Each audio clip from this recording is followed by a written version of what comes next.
Hi, I'm Mike Berry. I'm here to talk about my latest book, co-authored with Hando Sinisalu, The Best of Global Digital Marketing. And it's effectively the book of a show which we've been taking around the world of digital marketing case studies, talking about who's doing what is best practice, what we can learn from it. And we've met some interesting people and been to some very interesting places.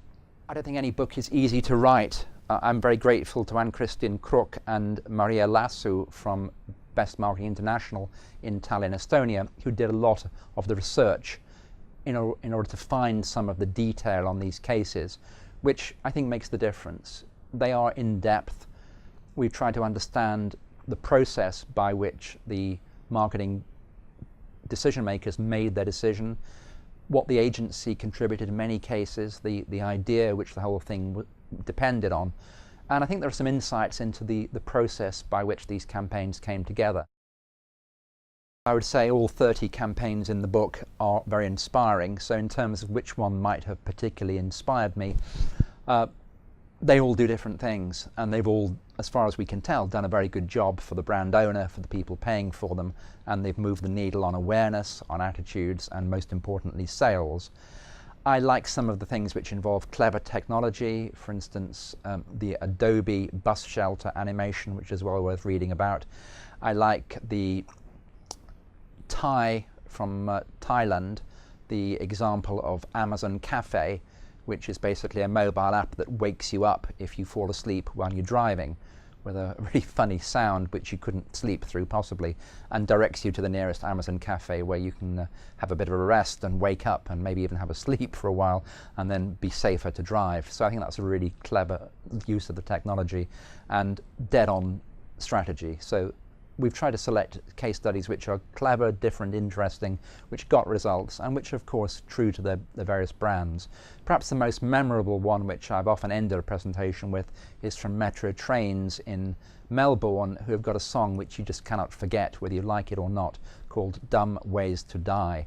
And it's about kids staying away from the railway, where they had a very bad safety record in Melbourne, Australia, and they commissioned this animated film with a very catchy soundtrack, which was all created from nothing by local artists in Melbourne, and when you've heard it you'll never forget it. So that's something memorable, and if it actually did the job, which it seems to have done, of reducing the accidents on the railway, then it was very successful as well.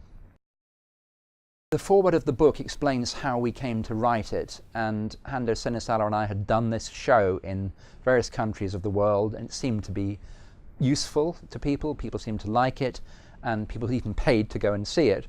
So we thought, well, okay, maybe we need some other media in this mix. So a book was a natural choice. And of course, because we're talking about digital marketing case studies, it seemed logical to have an e-book, but we also thought a physical book was important.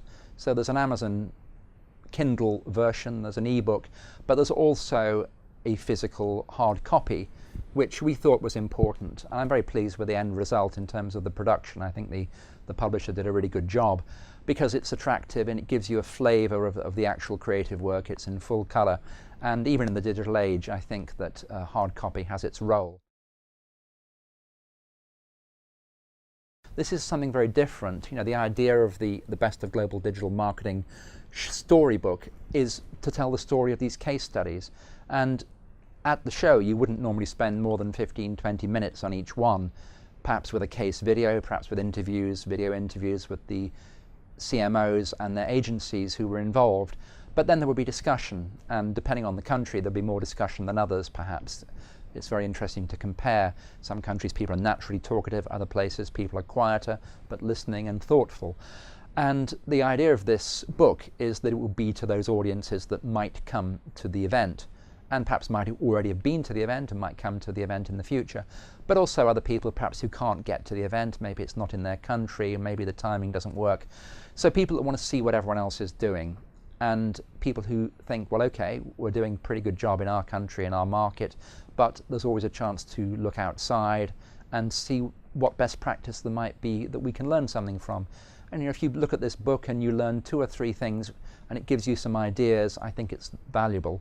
And I think very often in marketing we can see what someone else is doing and think, well, okay, with a bit of adaptation we could really use that idea.